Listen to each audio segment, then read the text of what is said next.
Welcome to our latest video of Edgar Casey on this case, responses to the most common atheist objections, and that is objections to the existence of God.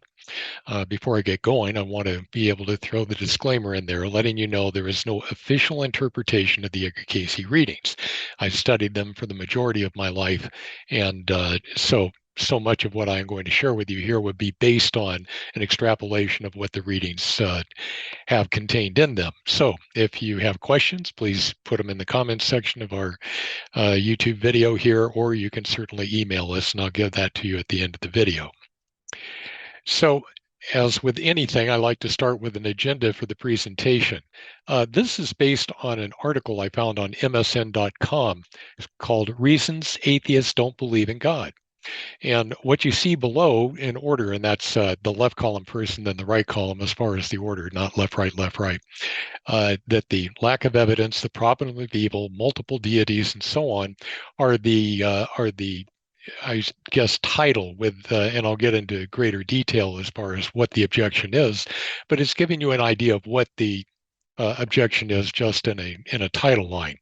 And then I'll give you the exact verbiage that came out of the article, and then I'll come back with my own apologetics is the exact term as far as being able to say, here's one side of the argument, and then I'll offer one that says, now that we've heard from the atheistic side, let's go ahead and hear from the theistic side.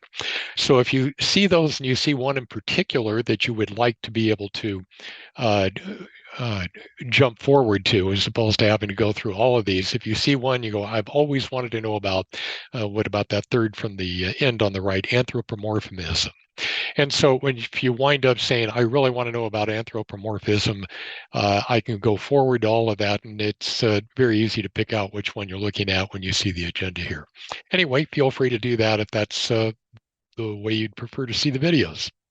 So let me go ahead and get started with the first one, which is the lack of evidence. Now, let me point out that what you're seeing here, and there are a number of graphics, it's my first attempts at using ChatGPT on OpenAI in order to be able to generate pictures that are in support of whatever the topic is it's being discussed at the time. So if we're talking about a lack of evidence, you can see in the lower right there is no proof. In the upper right, you can see it looks like they're kind of in a court situation of whether there is evidence or proof or not. And then in the lower left, it's showing all the different ways that we are counting on proof or evidence having a real impact. So keep an eye on those, because I'm really having a lot of fun playing with the picture generator that they have in ChatGPT. Anyway, let me read this to you for the objection. Lack of evidence. The Internet Encyclopedia of Philosophy states that many atheists find the lack of concrete proof of a higher being makes them distrustful of religion. Many atheists assert that the absence of objective scientific evidence for the existence of any deities shows that religion is based on blind faith and outdated religious texts rather than logical thought.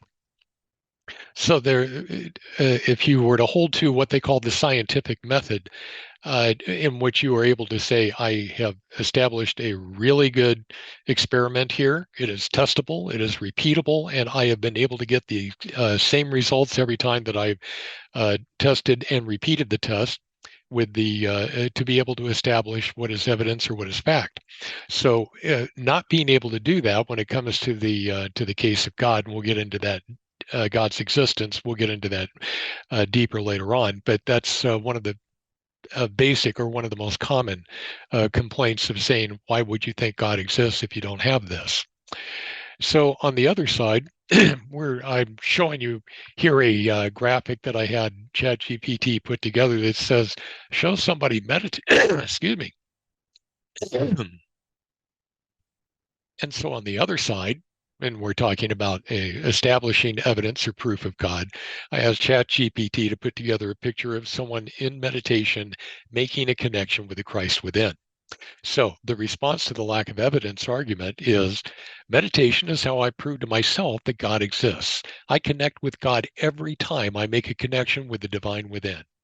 Scientific evidence requires that experiments are testable and repeatable to establish something as fact. Also, the test conditions must be identical each time they are performed. Operator error is most often the problem in proving that God exists. If you start out not believing that God loves you with an everlasting love, that's okay. God is patient and will continue to reach out to us in any way we'll listen. And expanding on this, what I want to say is that when I first tried to meditate, I didn't make the kind of connection, especially the one illustrated here in the picture. But after you get it down, that's where you come up with an experiment that is testable and repeatable. I know how to go into a meditation and make a connection with the divine within every time that I go about it. And so do many, many other people. I am not the only person that can do this by far. So the idea is that if you have an atheist who is approaching the idea of, well, I tried to meditate and I didn't have that kind of an experience, it's because that they didn't continue on with the experiment, trying to get closer and closer to the repeatable experiment that would work every time that they were to do it. And again, we'll get into this in greater detail as we get onto some of the other objections. The problem of evil. Again, the pictures are just in support of what I've been talking about here, but I'm really impressed with Chat GPT's ability to generate them. The existence of suffering and evil in the world is a massive hurdle for atheists when considering the concept of a benevolent and omnipotent God. If such a being exists, why do innocent people suffer? Why did he create human beings, yet also create viruses and parasites that harm them? What did a baby born in a war zone ever do to deserve such suffering? Now, as you will wind up having in so many cases here, you're going to see a lot of good points being made on the side of, well, this is why I don't believe in God. I very much agree with all of the things that they have there going. These are reasons why somebody could say, if I isolate this and compartmentalize it all by itself, then it doesn't make sense. And it means that it would be a good guess that God does not exist. But let's go to the other side of that. And again, the picture that you're seeing right here is one that I had generated that is showing a human on the path, and it's showing that all of the things that are of love and of godlike are on the right, where you have beauty and you have life-giving flowers and all of that, and you have death and ugliness over there on the left, and we have to decide how we stay on the correct path and away from that. Anyway, our response to the problem of evil, the law of cause and effect is accepted by atheists. Reaping what we have sown in the same lifetime is easy to connect. What is not accepted is karma. Reap what we have sown over lifetimes, because it requires a belief in reincarnation for that to make sense. God never creates evil. We do through our selfish choices. In order to learn from our mistakes, we reap what we have sown, and that is best accomplished through reincarnation to set up the proper conditions. A real easy one would be, let's say that you had a past life long ago in which you enslaved people. And the best way in being able to meet or reap what you have sown is to come back in a later lifetime. Doesn't make much sense in that lifetime, although it can happen, to come back in a later lifetime as a slave. And you get to find out, hey, I was just walking along in the wild there, and then I got scooped up in a net, and the next thing I know, I'm enslaved in somebody's plantation.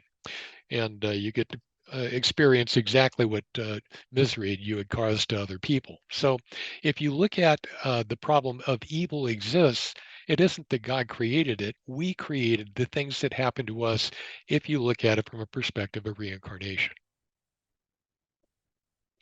Multiple deities. Now, you can see from the pictures there are all kinds of gods in this world. I don't know if this is a correct number or not. Are there 330,000 deities within Hinduism? I mean, it's a fantastic number. Anyway, throughout history, countless religions have emerged, each with its own creation story, moral code, and idea of the afterlife. Atheists wonder, if so many religions are made up, why do theists believe so fervently that their religion is the one true answer? The vast number of contradictory beliefs makes it difficult for atheists to accept the absolute truth claims of any one faith. And again, there is a lot of truth behind that. If there is really a God, wouldn't that make sense that all there would only be one religion, and that God would correct us if we were to start to get that wrong? And so that it makes a lot of sense if you isolate or compartmentalize that in and of itself. So let's go to the answer to that. And again, what you're seeing here is is an image of all of the different religions, theosophies, theologies, all of the things that you have feeding into the one light to the person standing on the pedestal. So each one of us as an individual winds up getting all this input, and then we go ahead and try to figure out what seems to be the right truth for us. So in response, we say free will ensures that right or wrong, we are allowed to set our own beliefs. That is why it was so needed to have Jesus come in as the perfect role model. Eventually, we all find our way to accepting his life as the perfect example of how we should all live. So in fact, in the Edgar Casey readings, Casey makes it very clear that there isn't a major religion out there that Jesus, not necessarily as Jesus the man, but as Jesus the soul, was working very closely with the founders of each one of the major religions. So there is a great deal of truth in each one of the major religions. And then when you wind up having the inconsistencies from one to another, that winds up being as a result of the free will choices that we make. A lack of inherent belief. In the pictures, you can see that in the lower left, you can see that our parents wind up making a religious choice or lack of religious choice, and the kids tend to be brought up under that same guise. That if we were left to our own, and I'll bring this up from Richard Dawkins here in a minute, if we were left to our own, we wouldn't naturally flock to an idea that God exists. I'm not so sure about that actually, but that is Richard Dawkins' contention. Children aren't born inherently religious. They tend to copy the traditions and beliefs of their parents and communities. The Richard Dawkins Foundation asserts that teaching children to be critical thinkers naturally leads to atheism and the development of their own moral code.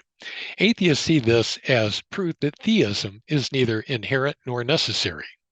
It's an interesting take on it, but one of the first things that we've ever done as human beings on this earth is to create a higher power, a religion that we tend to hold above ourselves and that we look to for guidance.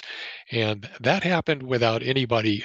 I mean, it had to start from somewhere because we didn't have a religion when humans first walked the earth. So I have a problem that inherently we are religious. I think inherently we are if you go back to the very foundation. I think, well, let's go on from here and be able to get the other side of it. Obviously, we have a little baby and Jesus having a heck of a good time right there with each other. And so the text says, souls became lost because they forgot their true nature and what we are all capable of doing. For those of us who started down the prodigal's path, we tend to have a selfish perspective of life and stop looking for answers outside of our own thinking. This habit is why we tend to not create religions if left to our own devices. But when a person does create a new religion, others flock to it like moths to a flame. We inherently know the answer is outside of our selfish selves. So I'd referred to this earlier that we do tend to know that there is a higher power that we should be reaching out to. But we've been entrapped in these human bodies and this cycle of reincarnation on Earth for so long that we have forgotten there's anywhere else to go. We are literally addicted to coming back in as a human to be able to learn our lessons. The burden of proof. This is where you get to the point where atheists will make a very good point. In science, you do not have to prove a negative. So if you say, and I'll start with the one in the lower right corner there. That's not exactly the flying spaghetti monster that I've seen in like Wikipedia and whatnot, but that's supposed to be the flying spaghetti monster there. If you've ever talked to an atheist that's kind of poking fun at believing in a Santa Claus, Easter Bunny kind of God, they go, well, I believe in the flying spaghetti monster. And, they talk about how omnipotent and omniscient the flying spaghetti monster is and that I pray to him and blah, blah, blah. And they even humorously refer to themselves as pastafarians for the spaghetti or flying spaghetti monster. I find it quite humorous as well. I don't take offense to it, but a lot of people think it's making fun of God, which I think an atheist is intentionally doing. I think there's enough room in everybody's understanding of humor and not taking yourself too seriously that we can all have fun with that one. But you can see that, well, let's go to the text. Atheists claim that the burden of proof lies with religion and reject the idea that the non existence of God needs to be proved because you don't have to prove a negative.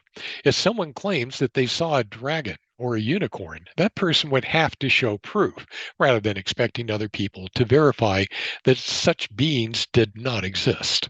That's what they mean by not having to prove a negative. So if you go to the other side, I'm sure you might even pick up on that without me describing it. But what you're seeing there is a scene from Kitty Hawk with Orville and Wilbur Wright walking away in disgust from their airplane because they had plenty of attempts to try to fly that didn't work, and thousands of attempts before them of people that tried these experiments and none of them worked. That means that heavier than air flight was not possible. You didn't have a testable, repeatable way of being able to do that, and therefore flight couldn't exist. Well, let's read on. It's fine that the burden of proof is that they don't accept God as being in existence as long as an atheist doesn't stop looking for God. Imagine if the Wright brothers had decided that heavier than air flight was impossible because no one had achieved it in thousands of years. So it's after thousands of years and how many experiments that went along with that. If we were not able to achieve flight, why did people keep going after that? Obviously, the Wright brothers felt inherently that flight is possible. It's not just magic that birds have in order to be able to get off the ground like that, there are sound physics principles, aerodynamics, that allows the plane to be heavier than air and yet fly. So the burden of proof is fine. I don't have a problem saying you need to be able to prove it to me, but I would also say to an atheist, allow me to sit down with you and knock all of the rough edges off of this experiment of meditation. If I can teach you how to meditate properly and to be able to make that connection with the divine within, you too will appreciate the existence of God. Next up is, and now you're going to be able to see some of the downsides of Chat GPT image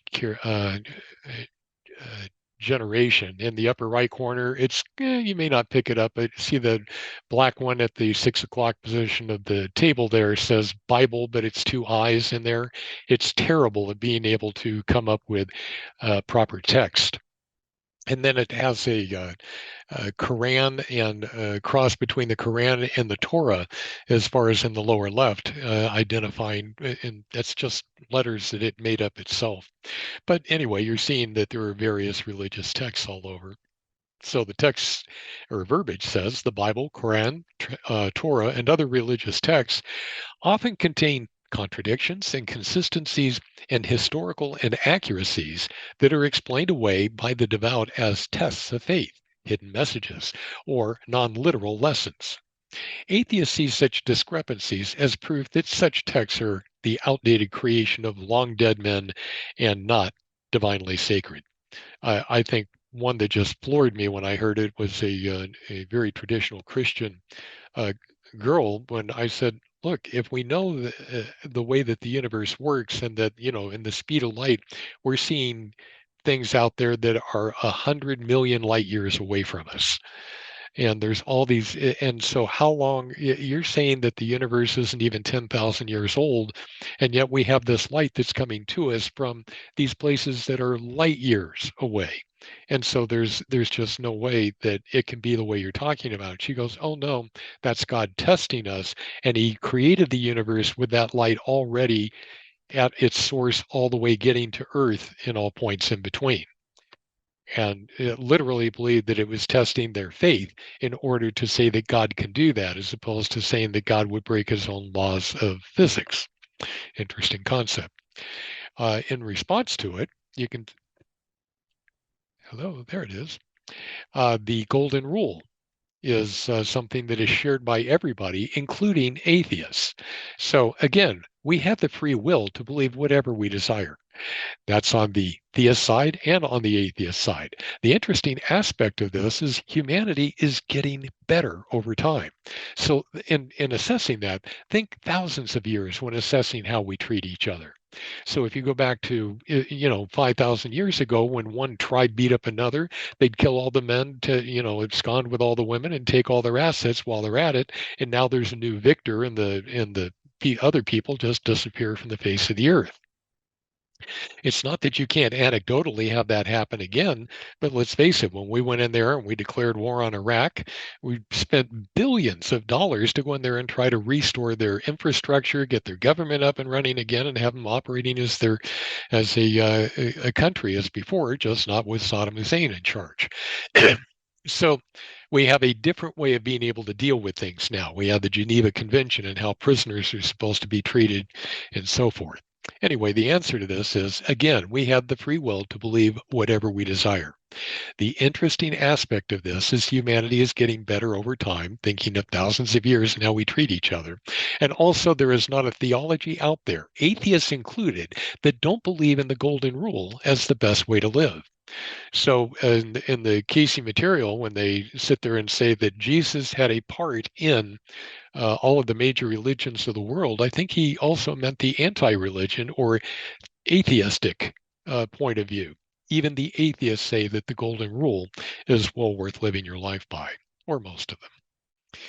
Religious dogma. I love these pictures because I'm a dog person. If you've watched these videos, you're aware of that. So in the lower right, I said, give me a beagle dressed up as the pontiff and have him have a collar with dogma on it. And I got exactly that. They were very good and even spelled it correctly. And then in the lower left over there, you're seeing that these are the sacred dogmatic traditions or sacraments that we have that are unchanging and are protected by a dog. And then you're seeing that all of the people are entering into the kingdom of heaven through these established gates that obviously have been there and been that way for a very long time.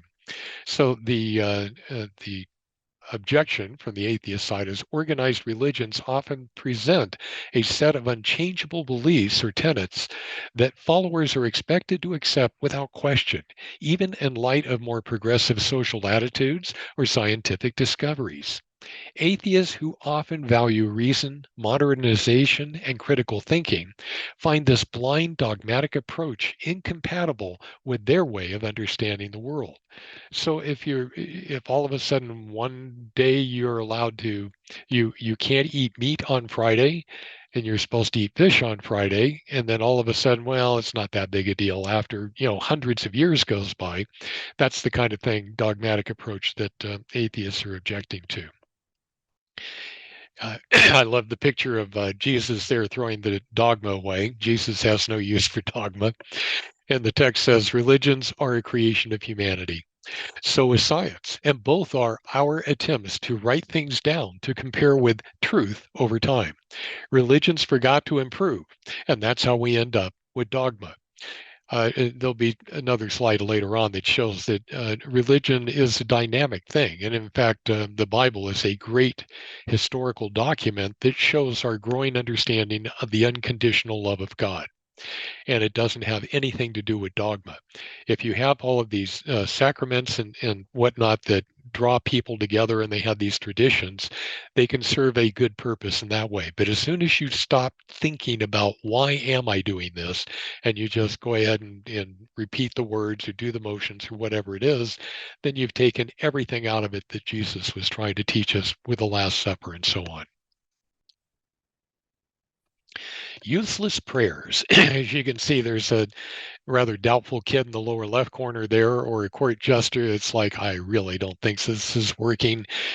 Or probably my least favorite method of prayer, those spinning prayer wheels that they have over in Asia. In the text says, even the New York Times says prayers are useless without action. And herein lies the sticking point for many atheists. If God exists and is all powerful, why is prayer so ineffective?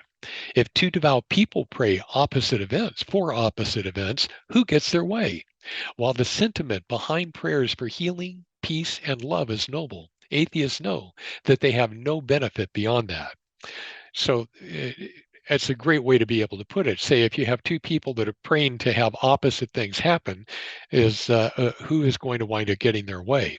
The problem is that prayers are not additive. It's not quantitative at all. As a matter of fact, what prayer does is it raises our own individual vibrations to be able to access a higher plane of information and options. So showing a road in front of this guy, if he's praying there and he's going, boy, keep me on the right road, because obviously there's another one out there that I could wander off to and get lost. So prayers only change us, not the surrounding conditions. If we only pray and do not think and act in accordance with what we're praying for, it is useless. So if you were to think for a moment that imagine that you're in a library and you're looking for answers and you want to research a particular topic. And on the first floor, you wind up having the fundamentals of whatever the subject matter is. So you have the fundamentals of being able to, let's say you're going to build a bridge and you need to know a lot about mathematics. And so in building the bridge, on the first floor, you have addition, subtraction, multiplication, division. And that's all that's covered on that first floor. If you want to start getting up to a higher floor that starts to cover geometry, starts to be able to cover trigonometry, and then a floor even higher than that in which you would be able to do it with the calculus and derivatives to be able to, do a better and more efficient job and safer job of being able to build a bridge, you have to be able to access the higher floors. If you don't pray, you're going to stick around with addition, subtraction, multiplication, division, and you're only going to be able to build a bridge that can be produced from that level of math. So if you're praying and it literally raises your vibrations and raises you from that first floor to the second or from the second floor to the third, then you wind up understanding I am having access to greater information, greater guidance, greater tools in order to be able to change things in my life as an individual. I'm not changing it for everybody. I'm changing it for me, myself. The next one is the argument from Occam's razor. If you're familiar with that, uh, that's kind of cute there in the lower right-hand corner. It even spelled it right as far as Occam's razor. But the other two pictures show you what it's about. This was back in the time when they had parchment, in quill pens to be able to write the letters. And if they made a mistake, they didn't have whiteout. What they needed to do is to go get a very sharp blade, like a razor, and be able to chip away at the ink, leaving the parchment untouched. So they would be able, if you had misspelled something or needed to replace one word for another, you would use the razor to be able to chip away the old ink and give yourself a clean slate, if you will, to be able to put in whatever the new or better correcting the typo word that you would have to insert in there. So the law of parsimony suggests that the simplest explanation is generally correct. So, religion was likely created by ignorant human civilizations that lacked the knowledge to explain scientific phenomena and biological processes. The idea of eternal damnation after death was also vital for controlling embryonic societies before law enforcement existed. That makes a lot of sense to me. I think when the original church fathers were out there and putting the Bible together in the 4th century, at first they looked at it and said, okay, Jesus is the way, the truth, and the life. Just live the kind of life that Jesus did and you'll be fine. Well, you're not living the kind of life that Jesus did. So how do I convince you of that? Okay, how about live the life that Jesus did, or you're going to burn forever in an eternal hell and torture? Well, that's kind of compelling. Even that didn't work after a while. And most people finally said, look, we're rejecting the church, as opposed to saying that that could possibly be true. How can you believe that God loves us with an everlasting, unconditional love and winds up creating some situation like hell that we could be irrevocably sent to? Just doesn't make sense. So I love this picture because I said, create an image of God creating the singularity that brings the Big Bang in all of the manifest universe into existence.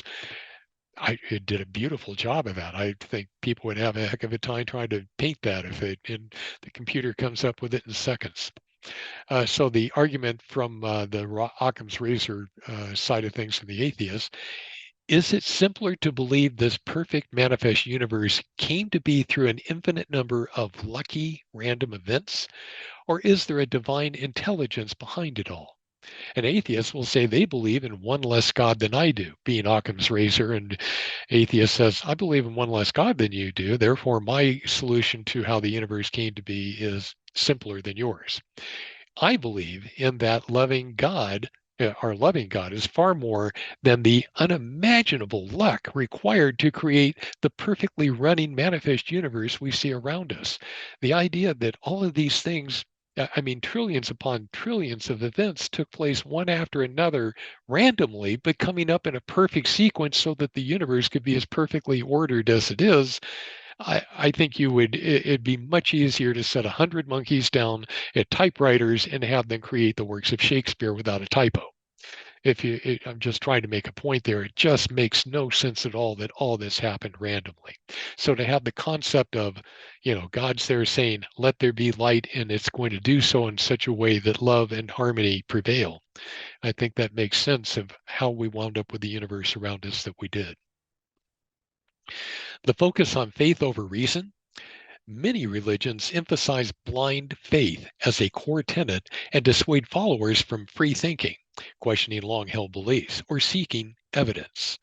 Atheists, on the other hand, value reason, logic, and evidence based explanations.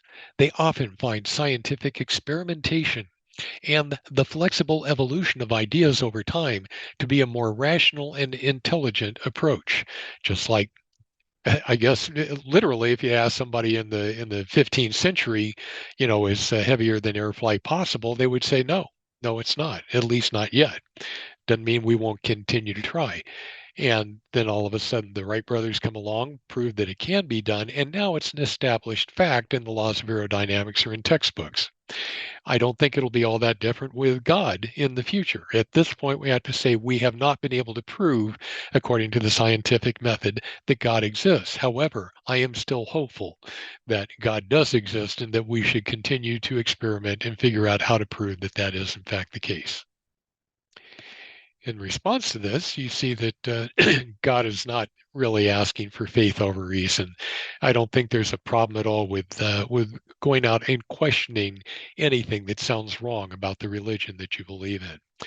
The text says, once we come to know God as unconditionally loving, and that no stone is unturned in gathering everyone back into the fold, blind faith is no longer required. Such belief requires an eternal perspective with infinite patience, but it makes sense. Because if God created every one of us, and as it says in 2 Peter 3, chapter 3, verse 9, that God is unwilling to lose any soul, and if he's omniscient and omnipotent, how in the world is God ever going to create a system where God doesn't get what God wants? It just makes zero sense to me that God would allow, as a matter of fact, if you believe that born again Christians, the majority of the children that God has created are not going to make it into heaven and are going to be tortured eternally. And so that is, I definitely side with the atheists in saying this faith over reason doesn't make a lot of sense. Well, if that's the case, then go ahead and figure out what about your faith needs to be changed in order to make sense. What do you need? God has to have infinite patience. Does God have that? In my opinion, God already has that, so we're good. And then we have to be given a role model, which we have in the life of Jesus, in saying, if you want to figure out how you're supposed to handle a situation, see how Jesus handled it in his life. And then we also have to have an infinite number of chances in order to be able to make better choices, to learn how to become better people by following Jesus's example. And that's what leads to reincarnation. Is that an endless process? No, of course not. At a certain point, we do get everything and we move on with our lives in time, space, and consciousnesses wherever we want to go instead of being trapped here on the earth. So, in response to that, many devout individuals have a religious upbringing or some coincidental event that confirmed their belief. Yet, many atheists are more skeptical and lack the personal experiences that make a spiritual lifestyle unavoidable. Living without God and experiencing the benefits of free thought and a sense of personal morality without drawbacks further reinforces this. And so, the personal experience, as I said, when I go into a meditation, I feel the presence of God within me. I wind up being able to ask questions to get answers to it when I put myself in a meditative mode and still my mind and open to my thoughts up to, here's the question, what kind of an answer will come into my mind? Now, of course, an atheist would say, well, that's just your brain working and providing the answers for you. I don't believe that. And it didn't work before I learned how to meditate and started feeling the presence of God, and now it does. So, if I can, again, get everybody to start having that similar experience, I don't think there's a person on this earth that wouldn't eventually wind up being able to confirm, yes, I believe that God exists because I connect with God every time I meditate. So, in the response, I have been lucky enough to have personal experiences where I know God is real. God is as close to us as we will allow our Maker to be.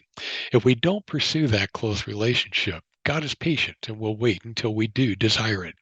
Doesn't mean that God isn't there. In so many cases, if I'm talking to an atheist, I said, you and I believe in the same God. And they're going, no, I believe in science. I believe in facts. I believe in evidence. I said, well, what you believe in are the laws that God created. So, whereas I would say God, or I would say Father, or Father, Mother God, or First Cause, or, Sweet Spirit, or whatever you want to say, all of those are different words for physics, music, mathematics, chemistry.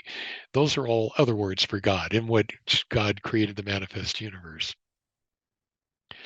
The history of religious violence. This is really a tough one because we know that there have been more people killed in the name of God, like God is on our side. And we have to go beat up those people that don't, that displease God because we're the ones who decide what displeases God. Again, in almost every case, I wind up having to say, atheist, you really got a point there. Here's what the text says. Religion has been used throughout history to justify violence, oppression, and discrimination, often on a massive and terrible scale. Atheists who study things like the continuing conflict in the Middle East, African genocides, or holy wars often wonder whether religion is simply being weaponized as an excuse for human beings to commit atrocities toward each other. And I'll add to it, and get away with it. Because suddenly, it's that God told me I could do that. It's like Moses said, well, I can go down there and just wipe out, Jericho and ruin their city, knock the walls down, and take it over and kick them out because this is our promised land. I don't believe that God said that to him at all, but that's how he interpreted what God said to him. And he's the one that had the pen to be able to write it down in the Bible, and that's how we wound up with that. And being able to answer that, again, ChatGPT, interesting, all the images, the different races, the different things that they're wearing. These are supposed to be enemies making friends, but it's like, oh, you don't really know what side who is on there. Anyway, with the text, it says, once we accept that the ends never justify the means, violence goes away as an option to resolve conflicts. So, and what I'm talking about there is you can't say that, well, God says that we're supposed to live in peace and harmony, and those people are in conflict with us. The answer is to not go kill everybody that doesn't agree with you. That's not a good answer. I'm going to get a little crude here and making the next point. But men have only to think of this example: to have a mosquito land on their testicles, to realize how important it is to seek solutions that are not violent. Now, again, I like to use humor in order to be able to go in, but if you're sitting there and all of a sudden you're going, I am going to smash the heck out of that mosquito, considering where he landed in this scenario, you're going, this is not a good idea. The ends do not justify the means of what's the outcome's going to be here. And in fact, when you look at it from that perspective, you go, there is another nonviolent way to be able to approach this. So I hope you appreciate that as a humorous way of illustrating it instead of being crude. The incompatibility of science and religion. I like having a kind of a clergyman and Albert Einstein doing an arm wrestling thing there. In the lower right, once again, you get to see how poorly the spelling comes out of Chat GPT image generation. And let me get to the text here. For educated critical thinkers, good science offers an ever-changing knowledge based on actual observations and the results of controlled experiments. Many atheists see this cold clinical approach as an intelligent and logical way to answer questions and, therefore, reject religion due to its unscientific and unfounded claims. So, in being able to approach it and saying, if I don't get all emotional and excited about it, and I just allow the scientific method to prevail, I'm not going to accept things as being true, especially when they're not. The whoops, one too many. The response to this, you see Einstein actually shaking hands now, coming to the points of agreement with the man of the cloth there.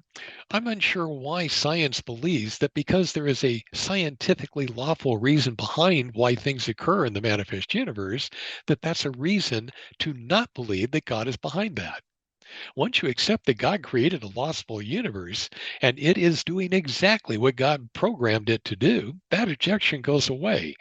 And again, I think it's atheists having this conversation with, like the young lady that said, no, God created the universe in already in motion, with all of the light at its source, all the light that ends up with us, and all the light that, happens in between. It didn't start here and go over there.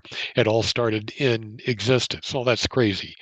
I I'm not going to tell somebody that they have to be put away. They're allowed to believe whatever they want to on that, and I'm not going to try to change their mind from it. I'm just telling you what I would accept on something like that. Just makes little or no sense that God would require us to accept that on faith. The hypocrisy of man. It was really hard to get ChatGPT to generate anything that kind of looked like hypocrisy without I guess I'd call it getting an error message. Said, we refuse to come up with the apocryphal image that you have suggested here. Keep trying to work with us to be able to come up with something that suits what you want without showing things that they're programmed to not ever put out. Here's the text. Many high-ranking religious officials have been found guilty of corruption, theft, discrimination, and other hypocrisies. And yet they are all too often shielded from punishment by the institutions they help control. Many atheists see such events, such as child abuse by a Catholic priest, as proof of the farcical, overly powerful, and man made nature of religious institutions. And it's an excellent example. If you're having so many of these Catholic priests have been, accused and even convicted of being child molesters, and it's like the Catholic Church is not cooperating in trying to be able to prosecute them, or at least wasn't in the early on. In responding to this, rest assured that those people, in fact, none of us, ever sow a selfish seed without reaping it down the road, no matter what institution is seemingly protecting them. We can't escape the law of karma until we learn the lesson or lessons intended by reaping what we sow. The point here is, and I'll use Hitler as an example. Hitler is responsible for literally millions of deaths, horrible deaths. And according to the law of karma, Hitler would have to come back millions of times and die horribly. Well, the certainly the idea of grace comes up, but this is where I differ with a lot of people. A lot of people think that once you've learned your lesson, it's all of that karma just goes away, that you don't have to mitigate it in one way or another. In Hitler's case, he doesn't have to die millions of deaths. I really believe Jesus when he said, that not one jot or one tittle shall in no case pass from the law until all be fulfilled. And that idea is that we will, if we've sown seeds, we will reap them. The difference is how we go about that. I think that a good example is somebody who is a mentor with Alcoholics Anonymous. Because what happens there is you take a person that was going through a really bad time and had God and others help them to be able to overcome their drinking problem. Then they become a mentor to other people just coming into the program that need the same help that they had. And instead of the mentor having to go through and suffer through all of the karmic patterns that they established, how about if they go through as a mentor and help this new person to not sow more seeds of negative karma based on bad decisions they make while they drink. And so if it can be mitigated that way, it doesn't go away, but they help as much as they have hurt in the past. And that's one way to mitigate the karma away. To go back to the Hitler example, what if, not saying that, please don't get this out of context, what if Hitler were to come back in a future life after learning how wrong Hitler was and what he needs to do in order to be able to, get along in perpetuity with everybody in love and patience and cooperation, comes in and is as a Gandhi to a future culture, because Gandhi was there and he was one of the leaders of the Hindus, and the Hindus and the Muslims were having a heck of a time with each other, let alone being ruled by Great Britain. Well, Gandhi and his nonviolent approach went out there and literally saved millions of lives by getting them to not fight it out in order to be able to figure out how to separate the countries. And that's how you end up with East and West Pakistan and India being the Hindu country, the Muslim countries on the two corners of it, and so on, if you're familiar with the history of that. But it was nonviolent in so many cases. Millions of people would have died before they worked that out. And Great Britain just plain said, nope, it's all yours. They just turned around and walked out instead of making a big war out of that. So that was an amazing accomplishment by Gandhi. And it shows a way of being able to mitigate the karma that we have without having to suffer through it. Next up is discrimination and hate speech. Again, it's you can't get them to be holding signs that say something other than love or peace or give peace a chance or whatever. Reject bigotry. They won't put you can't get the signs out of GPT that would demonstrate discrimination and hate speech. So that's why you see the signs in people you do. Many ancient religious texts perpetuate discrimination against people of other religions, sexual orientations, or lifestyles. While this may have been accepted in the past, modern society is less accepting and less tolerant of such blatant hate. Many atheists choose to conform to their own moral code rather than blindly follow such discriminatory and outdated beliefs. So it gets the politically correct side of things may surpass and become even more liberal than most of the atheists that are out there. The response to that, it took me a while to put that one together, but you take the three people that we have in recorded history that used the nonviolent approach, civil disobedience, to be able to accomplish a major goal, and here they are. So you've got Jesus, Gandhi, and MLK.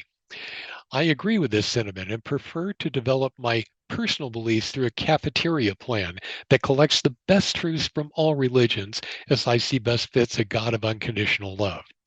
So in other words, for me personally, I still study a lot of different ways of thinking. If you've seen other videos out there, I've done it on is at least 10 or 15 different sects of the traditional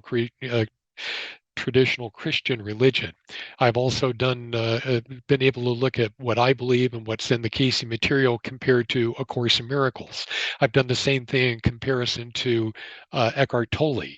And so in being able to study all these other things, there's no doubt that you want to give peace a chance, and that the cafeteria plan is that you're able to go pull what is the best out of each one of the religions and bring them home with you and say, I'm believing this until something better comes along.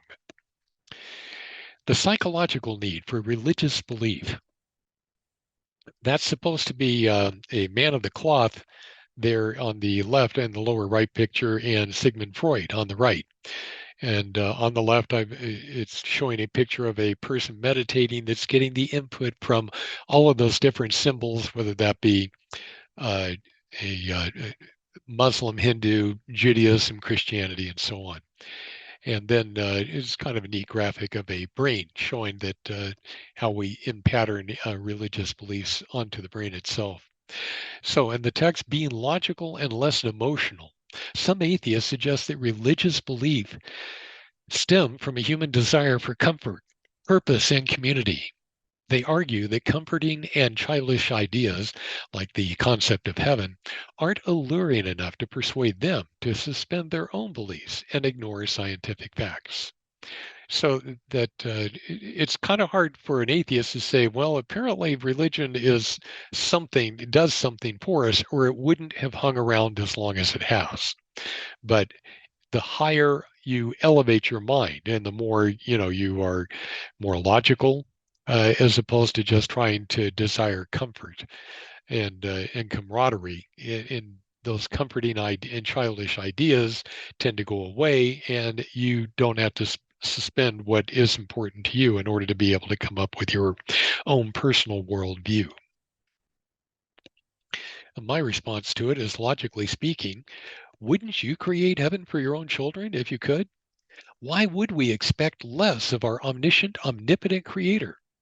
It often boils down to an atheist having the more pessimistic perspective of life, while theists are optimistic. I even read a study recently that was measuring the level of happiness that people had in their lives, and it was huge. It was like 2 or 3 to 1 as far as people saying that I am happy in life. If you go over that 50% threshold and say the people that were happy in life relative to the people that um, felt like they were not happy in life, and now divide those two groups up into theists and atheists, the theists were by far the happier group. So, whether it's true or not, whether God exists or not, the fact that we believe in God and believe all the wonderful things about God that we hear makes us happier people. And so it's an interesting perspective. And so that's why I say there at the end that you wind up having pessimists tend to also be the ones that are skeptics and need that evidence and need that proof, and the theists are optimists. And there's that big word again, anthropomorphism. Okay, assigning human qualities and characteristics to a god, such as emotions, desires, and physical form, is a common feature of many religions, with God or gods frequently portrayed as vengeful or proud.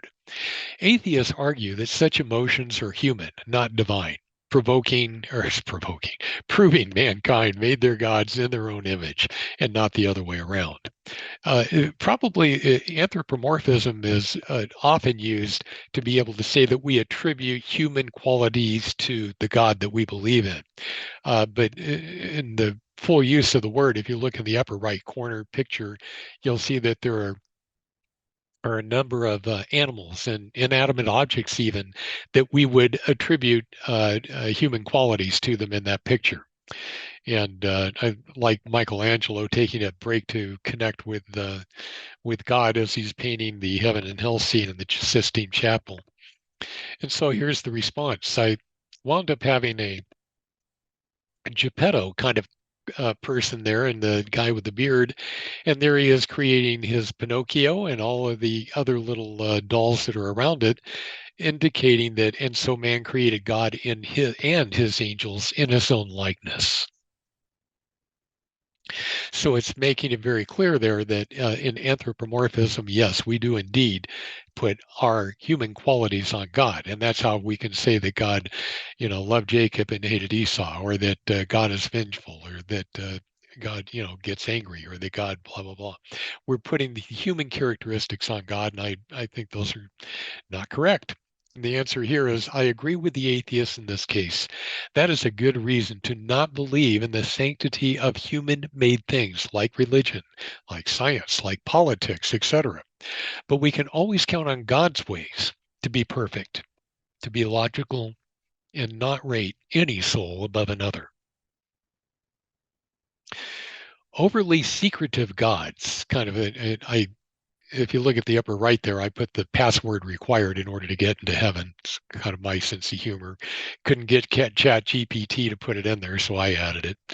You can just see that they're making it so that, well, where is God? And he's hiding behind these big gates, etc.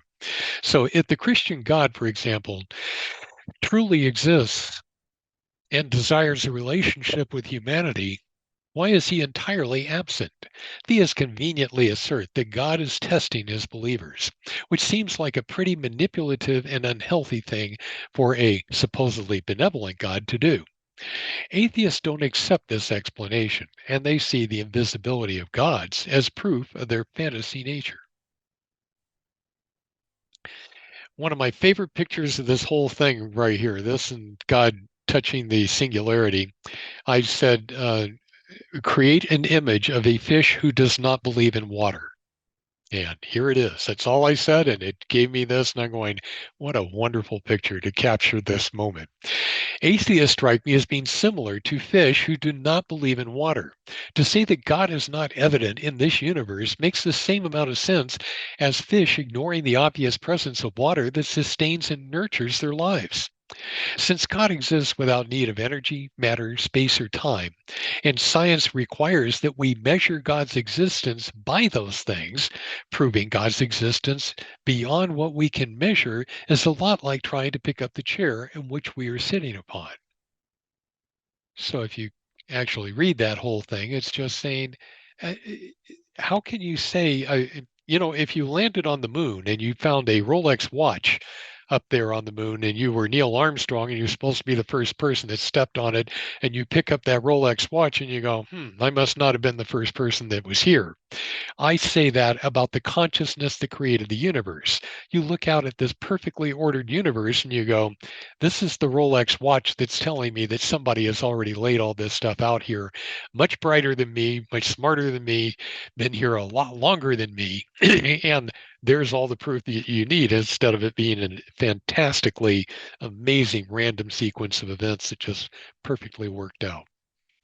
So you don't want to be like the fish who doesn't believe in water. The evolution of religion. Frankly, I'm a little surprised I got the image in the left corner there that was kind of showing the Bible coming out of a primordial ooze that kept evolving until it becomes the, um, is that spelled right? Yeah, looks like it is. It's hard for me to see in that, but they actually got the word Bible correct on there. But it's showing that it evolved from the primordial ooze into the Bible that we've been using for the past 1600 years or so, at least on the Christian side of things. And I'm not sure that wasn't the flying spaghetti monster again in the lower right. I really don't know. It's just a neat picture, so I went ahead and put it in there. But here's the argument or objection against God's existence using the evolution of religion. Atheists who study human history recognize religion as an evolving cultural phenomenon.